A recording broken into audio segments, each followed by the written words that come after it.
Welcome to Crypto Street TV.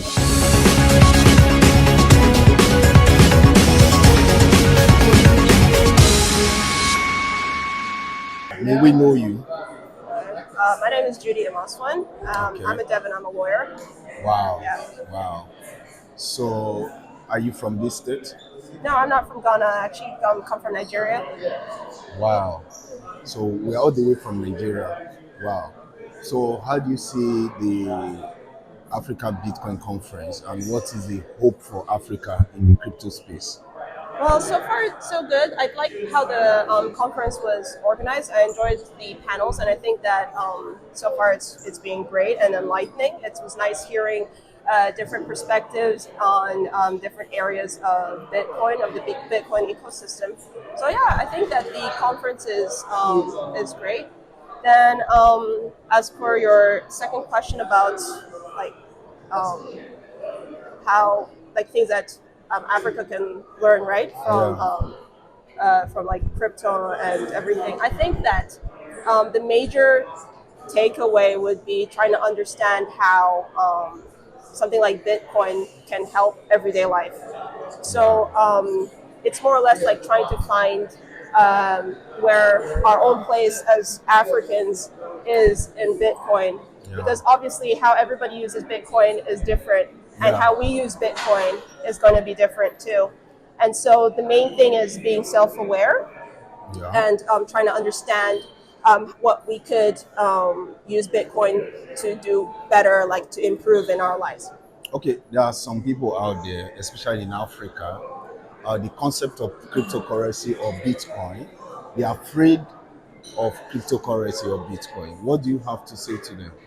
Well, I mean, I understand their fears because sometimes their fears could come from maybe people not introducing it well to them, or like maybe they got their fingers burned, or maybe they heard bad news. But the thing is that it's Bitcoin. Like you have to educate people that it's not all bad. That there's a lot of good that could come out of this. And my own recommendation to them would be to have an open mind and do the research, like study it themselves, so they can make an informed decision about it.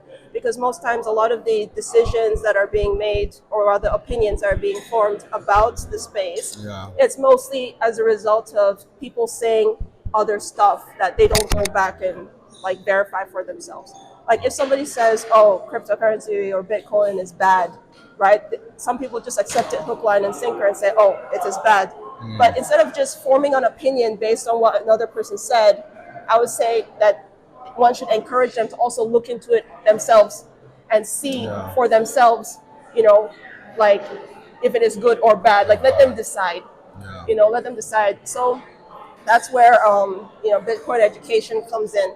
A lot of people don't have access to some of these resources that would help them make informed decisions and opinions about whether or not it is good or bad for them. For them. Yeah. Yeah. And so it is a lot of people's it is a misconception for people to just accept what another person said as, oh, this is the final thing, this is the be all end all of the information. They also have to go out there and see for themselves and read it for themselves. And it's Bitcoin education that makes such materials accessible.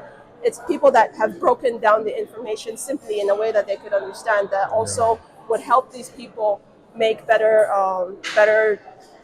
decisions, or like have better opinions about the space. All right.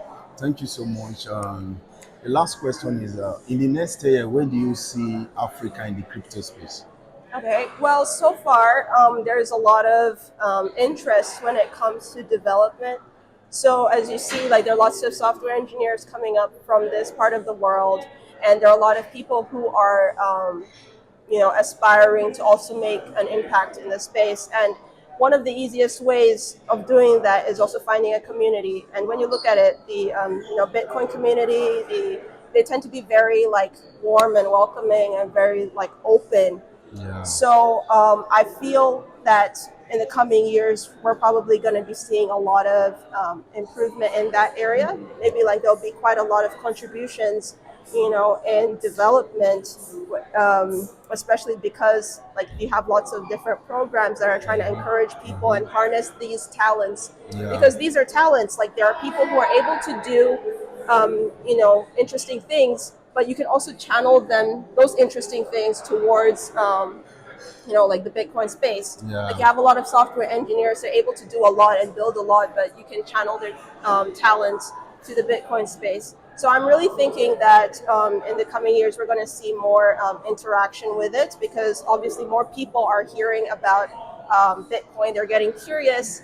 And people, of course, you're going to have people who are going to use it as a means of also improving their, financial circumstances, because of the number of opportunities that are there. So yeah, I think that is really the direction that Africa is going to be going in Wow. Bitcoin. Wow. So we heard it all. One of the things she said is join the community. Find a way to join the community, then grow yourself, have understanding of cryptocurrency. I really appreciate you. Once again, I appreciate you. Thank you for having your time. Thank you as well. Yeah. It's nice talking to you. Thank you. All right. Thank you.